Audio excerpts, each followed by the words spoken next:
Obviously, you mentioned the previous election result, and obviously one of the big things that came out of that was actually probably the number of people who didn't vote for anyone. Yeah. And I think that's probably a little bit of what the position that we've got, because like I said, they won a huge landslide, but actually the number of people who voted for them, perhaps that mandate that they got, wasn't as large as it could have been had they had a resounding victory with most of the electorate turning out. Yeah, and that's the scary thing. People say that it's one party or another, but actually it's the people that don't vote.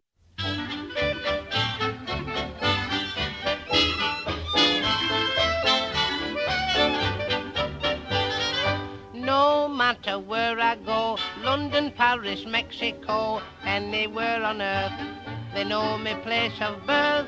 I met a girl from London when she sat on Blackpool Pier.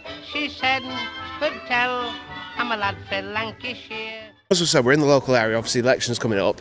We're just trying to get a sort of a gauge from people around what's going on, either in the area or locally, because obviously a lot of the information that we hear is from the media. It's all about the machinations of what's going on at the top. Yeah. And we don't actually hear about what local people think, or generally actually what people in the country think. So that's what we're looking to try and do. So obviously I want to have a sort of, give us a broad view of where you think you stand. Well, I've always been a Labour supporter most of my life. I think that there's a lot of going on right now, as you said, a lot of machinations, a lot of stuff going on, and I think Labour is losing some of its heartland and losing in touch with some of its working class roots. Yeah. And I think we have to. I think in order to succeed, you've got to remember where you come from and what's got you there in the first place. And I think for an organisation like the Labour Party and for the Labour government that we have now, they've got a once-in-a-lifetime opportunity to make people's lives better. And what do you think it is that's caused that sort of rift or the Labour Party to potentially leave their sort of traditional working class voter base behind?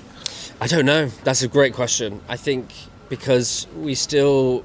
the Labour Party is still really closely linked with the unions, and we still have lots of support from working class people who are part of unions, but I think probably a lot of people in Westminster have just lost touch with what's going on outside of Westminster. Yeah. And I think maybe it's as simple as that. That's it. I mean, do you think there's possibly a failure that comes down from a lot of the politicians now who are in parties like the Labour Party haven't had a background or a working class background, or they haven't had potentially careers before where they've had a chance to learn and experience what the potential voter base are sort of experiencing in their lives? Yeah, that's definitely a possibility, and also maybe even not representing communities that are working class. You've potentially got people at the top table who are from areas of London where it's not like that anymore. They're very suburban. That's not really the kind of people that they get on with and understand.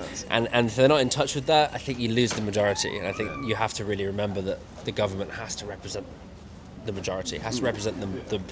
There was a big landslide election only 2 years ago, and everyone said, no more of the Tories, we're going to give Labour a chance. And I think that the Labour Party risks squandering that opportunity and losing it. No. And that's right. We've given up voting, and if you can get those people back in by making their lives better, right, easing their lives either through their pocket, giving them some help when they need it, being a government that can support people when they need it the most, I really think that those people you can turn back onto the democratic process. But it's really hard once you lost them. It's really hard.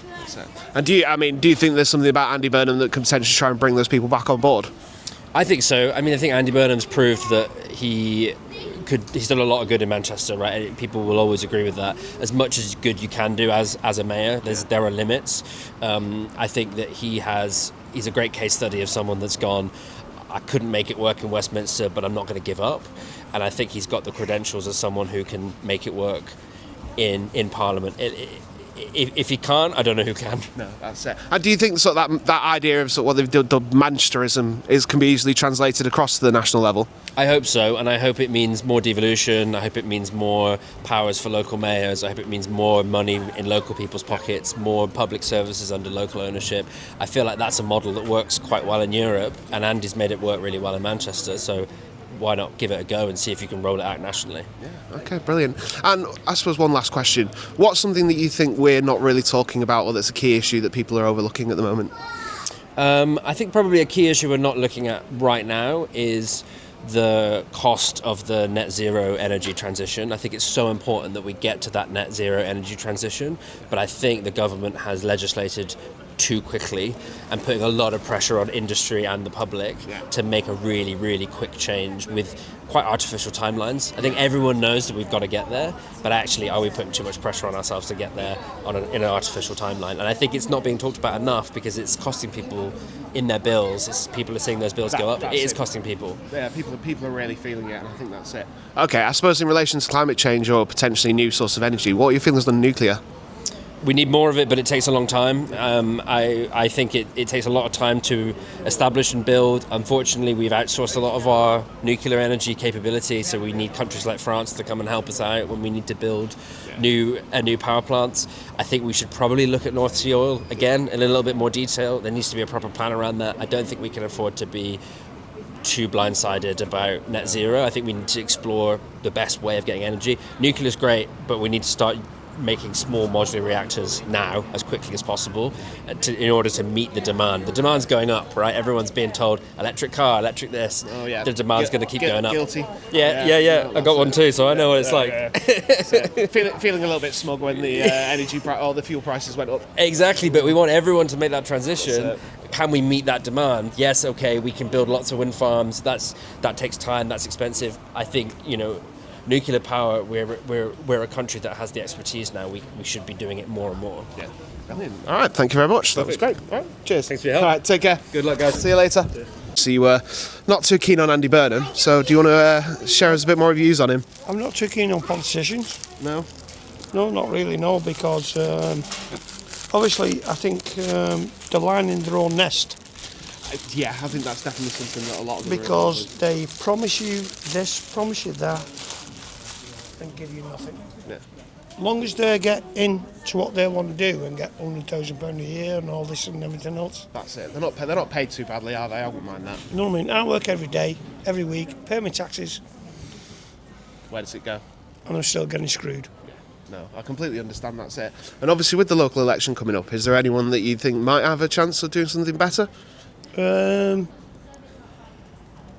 tell you what, public vote don't really make any difference. No. See, somebody walking down the street now Yeah.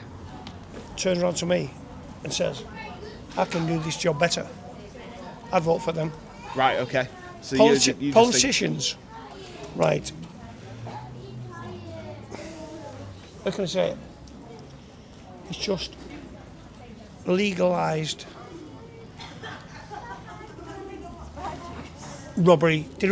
You vote them in, then they don't give a toss about you. They drop you. Yeah. And I think that's definitely obviously guilty potentially with Andy Burnham, who looks very much to be taking a sort of a Andy Burnham, cynical Sherman, career move. Anybody else. I'm not really interested, right?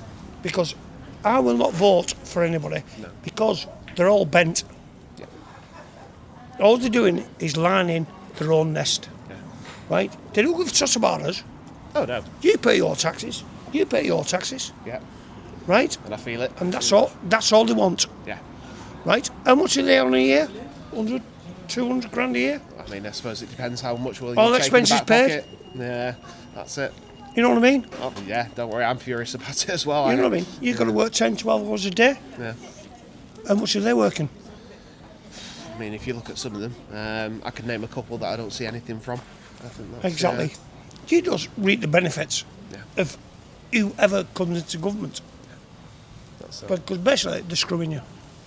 And do you think there's anything that could potentially be done to change the system or to improve the way that politics works for people? Yeah. Get rid of Parliament. Okay, fair enough. And replace it with anything, or? Human beings who know what life's all about. Yeah.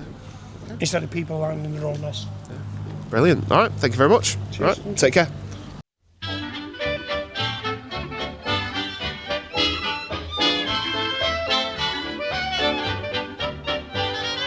No matter where I go, London, Paris, Mexico, anywhere on earth, they know me place of birth.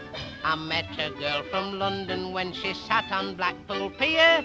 She said, could tell, I'm a lad frae Lancashire.